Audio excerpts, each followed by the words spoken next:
Hello and welcome back to Meraki Unboxed, or if it is your first time, welcome along. It is so great to have you here. Whether you are new or whether you're coming back again, Meraki Unboxed is run every couple of weeks, and it's all about the technology and the people at Cisco Meraki, based out of San Francisco, California. The weather here in September is still beautiful. It's the best month of the year weather-wise, and I always like to give a weather report on the webinars I do. So why not do it on the podcast as well? So I don't know when you're listening to this, but I hope that the sun is shining wherever you are right now. We're going to talk about training and evangelism today. That is the primary focus, and we've got a couple of great folks in the team in the room here to talk about that. So why don't you guys introduce yourself? Trish, take it away. Oh, thank you. Thanks for having us. So as Simon said, my name is Trisha, and I think I probably represent quite a few Merakians in saying that I do not come from an IT background. I actually come from a public health background. I did Peace Corps in East Africa for 3.5 years. You know, when I first started Meraki, if you asked me what the cloud was, I only had one definition, which is, of course, the one in the sky. Yeah. It is true. I think in my interview I might have even pronounced Meraki wrong. I didn't know what Cisco was. So I come from, as many of us do, quite a different background than IT, and now I've found myself in the cloud networking space. And here on the Training and Evangelism team, I am one of several program managers, and so my goal is to lead the strategy and process and development for the training programs that we have to offer to all of you. All right. That's a really interesting background. I love hearing where people came from and how they came to Meraki. Matt, what's your story? Yeah. So on Training and Evangelism, I lead all the teams that are responsible for the technical training delivery, the development of all of the curriculum, the instructional design, the content, all of that. And I think my background is pretty well suited to that. It's something I enjoy doing because prior to coming to Meraki, I led a lot of training programs at previous technical organizations, was in various technical roles, network engineering, senior network engineering, and before that, I was actually a public school music teacher. What? Yeah. So I've been able to kind of, combine my passion for teaching and education with my love of technology into this role, and I think it's a really exciting place to be at a company like this. So it's really Do you know, I think one of the things that we need to make a regular feature on the podcast is some kind of a resume run through because it's fascinating what you learn, right? We've got Peace Corps here and we've got music teacher over here. What musical instruments are we talking about here? So it was primarily instrumental, and I play saxophone and piano. We have been trying I've been on this team for 2.5 years. For 2.5 years, very ardently to get Matt to perform for us, to play one of the musical instruments or to kind of lead a performance, and we haven't yet been successful, but I am hopeful. Keep holding out hope. Well, so I have an idea because you know what, and I'm sure the listeners will be super happy about this. The podcast doesn't have a jingle. It is so badly missing a jingle. Simon, I will upvote that suggestion. Yeah, upvote the suggestion. So. I will consider it. All right, you heard it here, folks. It's now recorded and for posterity. Matt will be doing the jingle in all future podcasts. Great, live every time. Cool.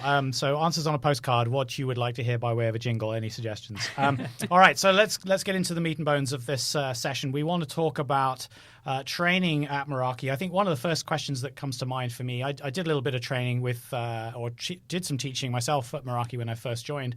With CMNA, the first training course, right? And so let's recap what the history is to bring us up to date and answer the question also, why do we actually need to train people when we spend all of our time banging the drum of simplicity at Meraki? Yeah, I think that's always an interesting question to your point, Simon, because we are putting out there this idea of simplicity and intuitiveness of the platform, so therefore anyone should be able to do it. But I think what it comes back to, especially in the very early days of Meraki, was that people really didn't believe that. They were so ingrained. It was so ingrained in them, this idea that network technology had to be complex. It had to be, through the command line. Right. And that was just something that they had been really used to. And when they heard that they could do the exact same things with just a few clicks and a web interface, I think that was something that was so foreign that they really couldn't even wrap their minds around it. Yep. And so the goal initially of training at Meraki was really just to get the stuff in front of them, get the hardware in front of them, get them in front of dashboard to make them believers that okay, I can do this deployment in such a simple and intuitive way. So it was more about building mind share, I think, than building technical skills in the beginning. And that was the main priority with CM&A was just to get them in the room with the Merakian, with the hardware,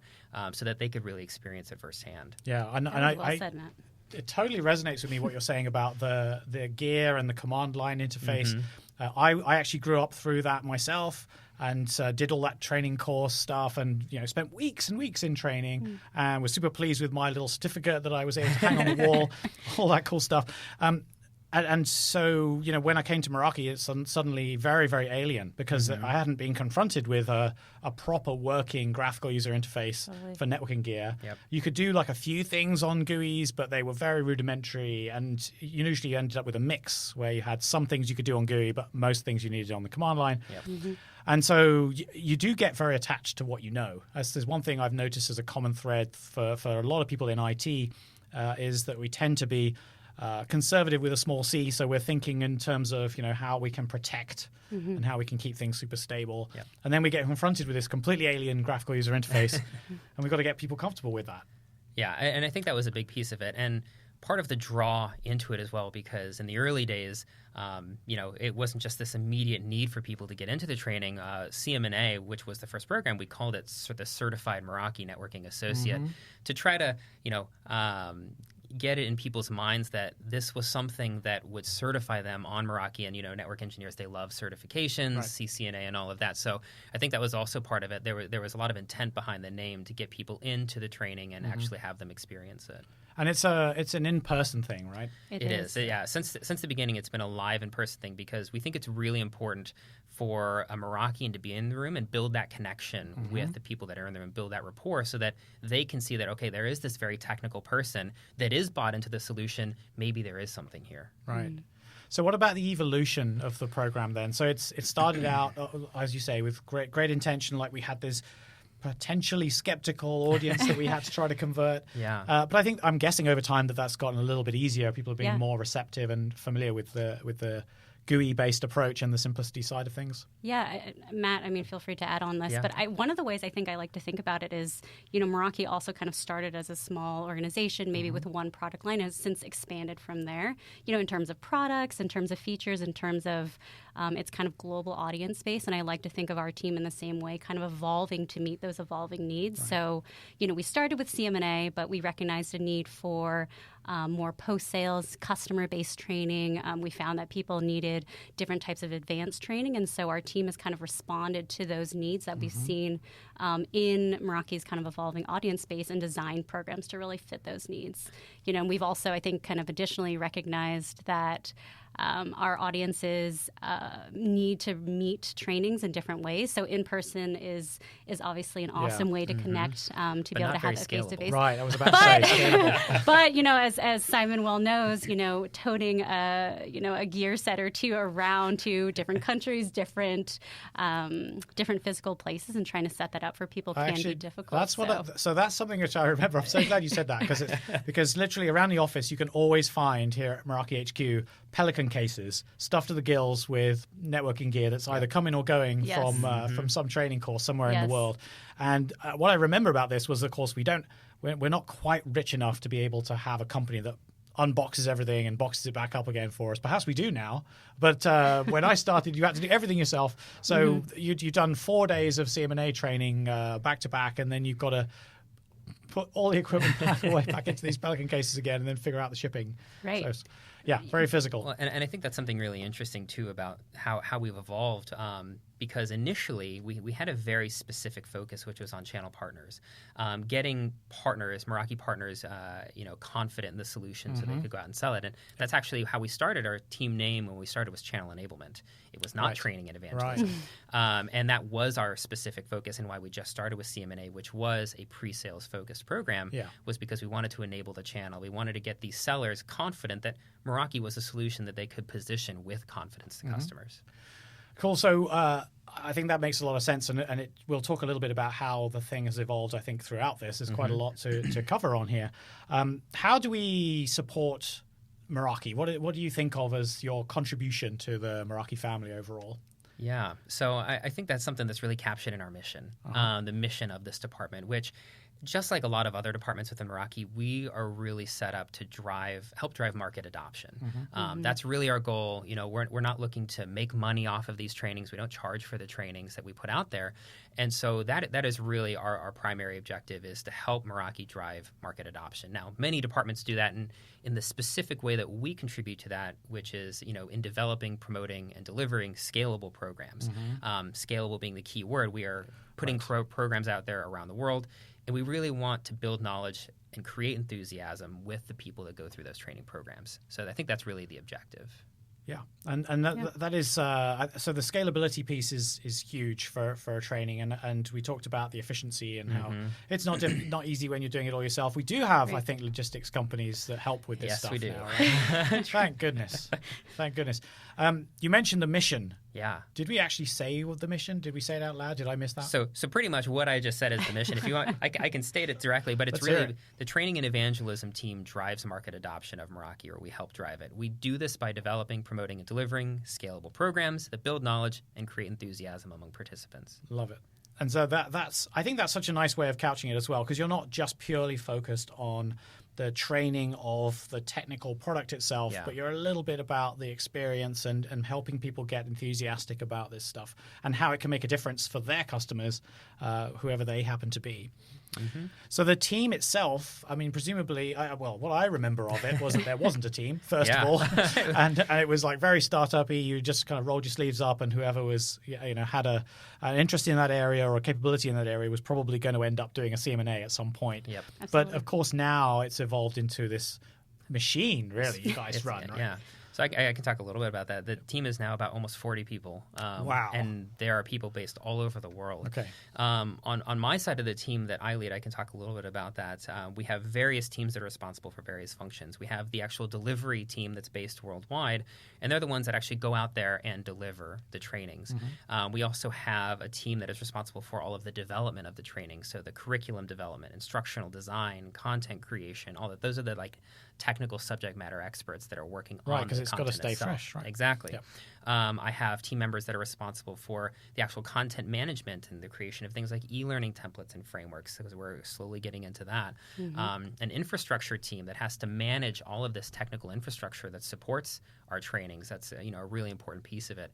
And then Trish, I don't know if you want to talk about the other side of the team. Sure. Yeah, I will say that when I came on board, I think we were starting that evolution of expanding the team globally and also into different roles, and it's really exciting to see because it allows us, I think, as for me as a program manager, for example, to really specialize in the place that I am, and our team has kind of grown into like a team of specialists focused on different elements of supporting this kind of massive, as you said, learning and engagement engine. So I am on the program side of the team, as I mentioned, as a program manager, but in addition to the folks like me who are doing kind of strategy and process-oriented things, we have a full team who helps support all of the coordination and logistics. So, if you ever email into one of our mailers or are looking to get in touch, it isn't a bot that's sitting there that's answering your question. There actually is a team of individuals behind that, making sure that the responses make sense and making sure that people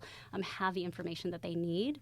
In addition to that, we have regional strategy associates, so folks who are intent on making sure that the work that we're doing aligns to the work that the rest of Meraki is doing and the rest of what our kind of regional audiences need. Wow. And so I was going to say one other thing. I think there's a third side of the team that is a little bit smaller and a little bit more new. One of the things that you mentioned was the community, Simon, and the Meraki Community is something that lives within Training and Evangelism as well, and we have 2 team members that are looking after that. Right, because its original intent was really to try to take care of that community of people that have been through this experience and really engage with them on an ongoing basis. Yeah, I was going to say, I don't know if Carolyn, who heads our community team, is aware that you're doing a plug for her in every podcast, but she will be happy to hear that you are driving her marketing engine for new users. We're going to bring her onto the show at some point, I'm sure definitely. of that. No question. And you mentioned that we're doing this around the world.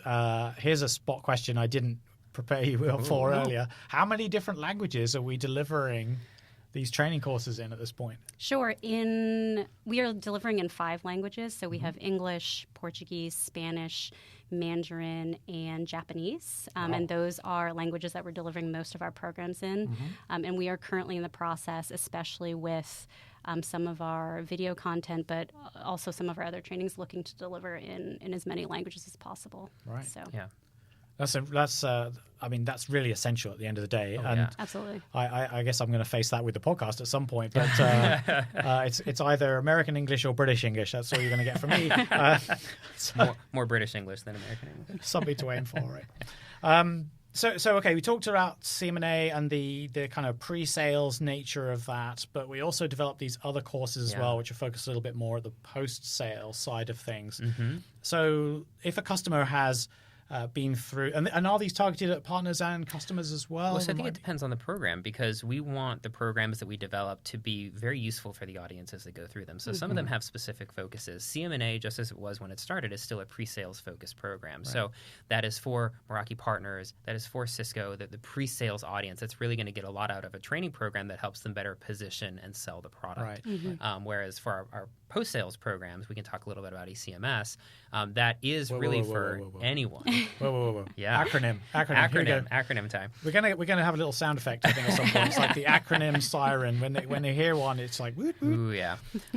So yeah, as Trish was mentioning a little bit before, we got more into the post-sales type of training, and I think that was an evolution because as people started to get more convinced, okay, yeah, this is a legitimate product, we want to sell it and position it, it became more ubiquitous out in the industry. People wanted to, enhance their technical skill set around it. It wasn't anymore just about, I need to just trust that it works. Now I'm putting it into these very complex deployments, and I need to really understand the nuts and bolts of what's going on here. And so we looked into developing a post-sales technical training track that, well, we say post-sales, it's really for anyone out there that wants to build their technical skills with Meraki, regardless of what position they're in. Right, so it is open to partners and regular network engineers, wherever they come from. And so the acronym that I mentioned, ECMS, that stands for Engineering Cisco Meraki Solutions. Nice. And it's a two-part program. There's ECMS 1 and there's ECMS 2. ECMS 1, as the name suggests, is a more foundational program. It's a virtual program that's run by Merakians. And it's a one-day training course that people can attend virtually. Whereas ECMS 2 is a much deeper dive into the Meraki platform, and that is actually an in-person training that lasts 3 days. So we feel like with the complement of those, we really give a really comprehensive full-stack training of Meraki for people that want to enhance their technical skill sets. Right. And there's also, well, I don't know if we still, maybe it's been rebranded now, but we had something called Masters. Oh, yeah. As well. What's the story with Masters?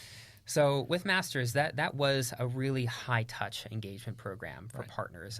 It was something where we wanted to look at partners out there and figure out how can we go the extra mile? How can we engage with partners even further?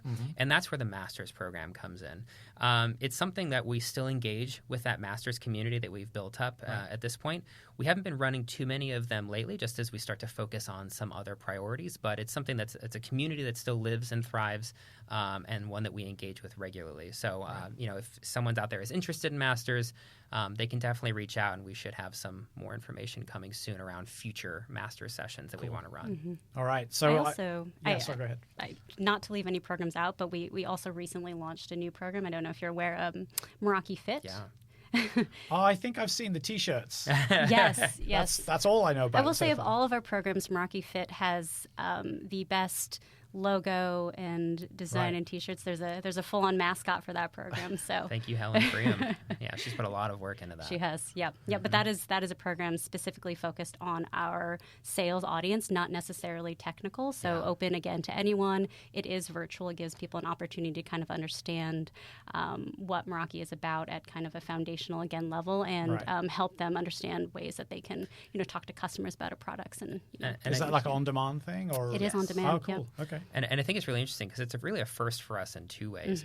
One is it being on demand. It really is our first on-demand training course, but I think at the same time it is the first course that isn't specifically focusing on a technical audience. Right. CM&A, Masters, ECMS all have a technical focus just within pre-sales and post-sales, whereas Meraki Fit is much more that foundational pre-sales piece of it as opposed to a more technical lens. So it's really a first, and it's really exciting. So we have quite a recipe there. Yeah. We have quite a portfolio. Something for everyone. Yeah, definitely. Okay, so what is, as far as the evolution of this is concerned, obviously it sounds like it's continuously changing and evolving to take into consideration all these different constituencies we have. We're thinking about pre-sales, post-sales, whether you're partner or an actual network deployer yourself, whether you are in person or online. We've got it all covered at this point. That's the goal. Wow. That's already pretty impressive.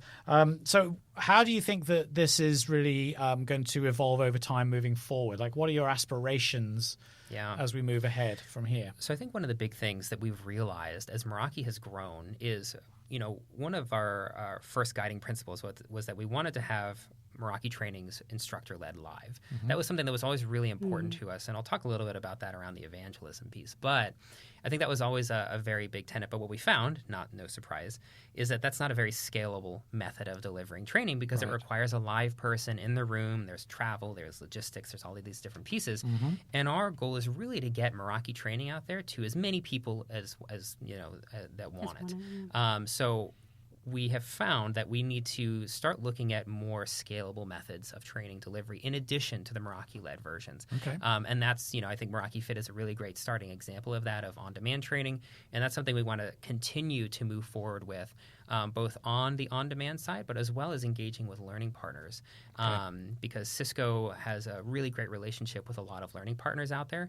And that's a really, really easy way for us to get this training out there to a much wider audience than we would ever be able to serve. Right. So this presumably means lots of development of and packaging. Oh, yeah. Yeah. So my teams are working very hard on that at the moment. Yeah. And actually to that point, I mean, how do you ensure, because I think one of the things that was always very important to us with these courses was the feel, the convey that kind of Meraki feel and the cultural side of things a little bit. Obviously, learning partners, third parties we're talking about here, right? So how are you going to kind of package that up? What have you got in mind there? Yeah, so I think from the learning partner side, we feel pretty comfortable because, learning partners are in the business of delivering these trainings. That is their core foundational business. It's something that they're very, very good at. And these relationships have been ones that Cisco has been building for a very long time with them. And we, thankfully, are able to leverage those relationships and we don't have to kind of start from scratch with it. But ultimately, yes, we want to continue putting the best trainings out there. And even though learning partners are going to be delivering these trainings on our behalf, we still have a lot of control over the content and how those trainings get delivered and working with them to make sure that they're carrying over the things that really make our programs great. And then with the e-learning, we're developing that in-house as well. So it's something that we can ensure quality on in addition to that. I think it's also helpful when we think about moving over to learning partners that we acknowledge that we have been running these trainings now for a couple of years. So they have been through our testing engine just by the nature of having delivered them live. So I think as we're thinking about trying to enable learning partners to lead them and making sure that they're successful, we have quite a track record of having to test out and work through all of these kinks as well. So we're making sure that they're, I guess, as well positioned as they can be. Yeah. And learning partners, I think, obviously the scaling is huge for them. I think also it's a nice way of getting a little bit of extra eyeballs on Meraki as well, because quite often if you are an IT person, you might actually start with those learning partners there. Some of them are pretty well-known brands in their own right. Well, and I think that's something that's really important for Meraki as an organization, and something we carry through to this department is we're part of Cisco, and we want to be seen as part of Cisco. I think for a long time we kind of existed a little outside of Cisco, and Training and Evangelism is a department that's very visible to the outside outside world, and we want to make sure that what we're putting out there is in line with what Cisco is putting out there. So in leveraging learning partners and working with learning at Cisco and providing great quality e-learning, that's something that audiences have come to expect from training at Cisco, and we want to make sure that we're doing that still in the best Meraki way possible, but working with Cisco, not against them, so that people can engage with Cisco in a way that they are very familiar with. Actually, that's quite interesting and something I hadn't thought of before, which is the Cisco angle. Of course, Cisco has made a huge industry out of training and certification.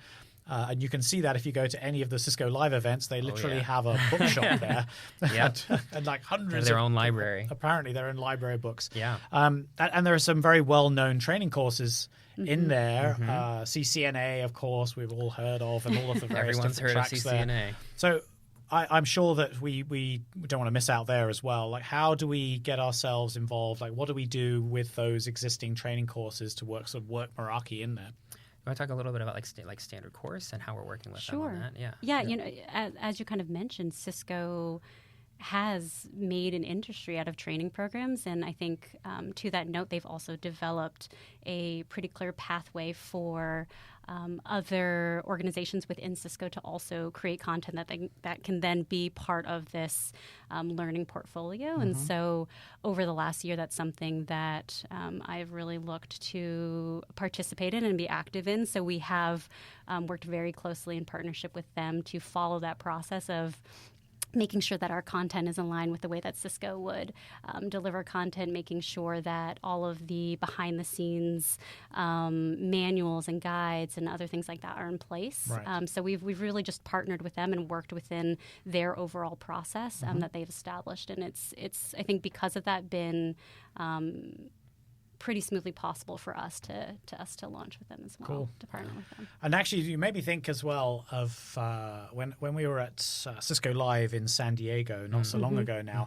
Cisco announced this kind of slight pivoting of their training more towards the sort of API and developer focus for their training course. I think that's huge. It really represents a pretty seismic change for the network administrator industry, moving away from these bespoke command lines to more integrated solutions. Yeah, it's an exciting space. It really is, and so I'm sure, because we're of course a big part of that. We did a podcast with Tony a little while ago talking about the APIs, which I know was very popular. So maybe let's talk about that a little bit, like how are we bringing in the ways in which Meraki is evolving over time. Yeah. So I think API is a really big piece of that. And I think it's something that we both want to take a look at with our training programs to make sure that we're staying relevant there and finding compelling ways to fit that into our training programs. Because I think APIs are something similar to learning a new command line a little bit sometimes, and people have to get used to that idea. There's coding. And so, exactly. Programming language. Some people love it, but also some people are, a little averse to it. And so I think we have to find meaningful ways to insert that get people introduced to the concept as opposed to just like making them dive headlong into it. But at the same time, Cisco just launched, or they announced a new DevNet certification track specifically around that whole programmability piece, and Meraki is going to be a piece of that, and there's going to be Meraki included in those. So when people think of programmability and developing at Cisco, I think Meraki also should be front and center there. So we're thinking about it from both angles. How do we insert ourselves into the Cisco story, but also then how do we bring what Meraki is doing into the training programs that we're running to keep it top of mind for the people that are going through them? Nice. Yeah, and I do think when I look at that and what's happening in that space, I think really this is the future. Yes. Very much. And we're talking increasingly about automation and using machine learning and so on. So in other words, we're taking the things that were challenging before, we're making them easier over time. I don't come from the content side of the team, but I do think that one of the really exciting things about being able to develop our trainings in-house and within our team is that we have marketing who sits just over there. We have engineering who's just a floor away. And so we get to collaborate very closely with them on making sure that our trainings remain relevant. And, I just came out of a meeting with the team that's working on some of the language around APIs and ecosystems, and being able to directly kind of take that, insert that into our trainings to make sure that we're moving forward, making sure that our partners and customers are getting kind of the latest and greatest as we're evolving is it's an exciting place to be, I think, in that sense. Yeah. It's a really good point, actually. I hadn't really thought about that. It's like, how do you keep current? You've got to be really Well, it's helpful when you can walk right up to the person. I know, and we are so lucky with that. So. That's a huge part of... I can't tell you how many times I've walked up to Simon for things. Right. and tell the truth, I mean, that's actually the main reason that I moved over here from the UK was because that ability to work that closely with all the other teams that you want to interface with, it just makes such a huge difference. I know Matt and I sit 4 seats away, so anytime. As you know as well. But I think to that end, too, something that we always try to consider and be mindful of is that the way that things work here in San Francisco is not the way they work everywhere else. Right. And as part of being a very large team that's distributed globally and running trainings that are distributed globally, we've tried to take a very regional approach to how we deliver our trainings. That's why we have strategy associates, content developers, trainers based in region. So that decentralized. Exactly. So they can bring that regional perspective that's really important for the participants that are going through the trainings, as opposed to just sending everyone out from San Francisco who really doesn't have that perspective. That's something that's still really important to us. Great point. definitely. Okay, so let's see.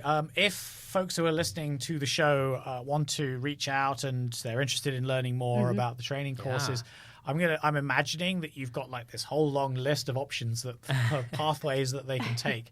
Maybe just walk us through where somebody would start to figure out which course is appropriate for them. Sure. And where to go. I think the starting point is the community, and that's where we host both information and access to registrations for all of our programs. So if anyone is interested, the best starting place is community.meraki.com/learning hub. Right. And all of our programs are listed there.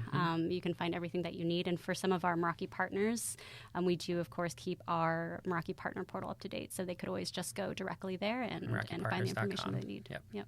Right, and actually, we shorten that list into two tight URLs. Yeah, I love that. That's so nice. I mean, it's not always like that with tech companies. Yeah, often all these point solutions. We're about simplicity, right? We're about simplicity. Nailed it.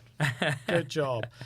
All right, so I think really we've done a great job of summarizing everything that we're doing in Training Evangelism at Meraki. I think it sounds like an exciting journey to be on, and it is fun as well. I think one of the things I remember enjoying with this is seeing people's eyes light up as they start to realize, I thought this was going to be really hard, and I was able to just click 3 times and I did whatever I wanted to do. All right, so thank you very much, guys. Thanks for coming in. Yeah. Sure, thanks for having us. Definitely appreciate it. And, as you heard there, community.meraki.com, not only do I repeat it on every single podcast just to make this team happy, but clearly this is the jump-off point as well if you want to really go further and sort of see how you can develop your own skills and maybe get one of those certificates for your own. Well, do we have certificates? Oh, that's a very good question. Oh, no, I put you on the spot. You've opened up a whole other can of worms there. We got swag, right? We have swag. We definitely do have swag. And I think that this idea of certification and Meraki certification is one that we're looking very closely at, and as well as with our partnership at Learning at Cisco. Obviously, Cisco has been the gold standard in certifications with CCNA, like you mentioned. And so just as with our training courses, we are trying to figure out the best way to integrate into that as opposed to reinventing the wheel. Like, why do that? So, if you go to the Learning Hub, you can get some information about our current plans and development around Meraki certifications. And it's something that we're taking a very close look at in the coming months in the coming year. Perfect. And of course, as we've got lots of people listening, they can send in their feedback. What would they like? Of course. Definitely. I'm creating so much trouble here. While we're on record, they're all very well behaved in the room here, but I don't know what's going to happen when I press stop. Who knows at that point? Okay, so thanks a lot for coming in once again, and thank you all for joining us on Meraki Unboxed. As I said, we do this every couple of weeks, and we love to just share what we're doing here at Meraki. And we do also, this is super important to me personally, I really want to hear your feedback about how we can build on this podcast and create great content for you to listen to and engage on. I have no idea where you're listening to this. Maybe you're commuting in the car. This is what I'm picturing. Or maybe you're a healthy person and you're out running and you've got an iPod stuck on your arm or something, whatever it is. We're super happy to have you listening to the podcast. So thank you again very much. We'll be back in a couple of weeks. And until then, have a fantastic time doing your networking stuff. We'll be back soon. Bye for now. Bye. Bye.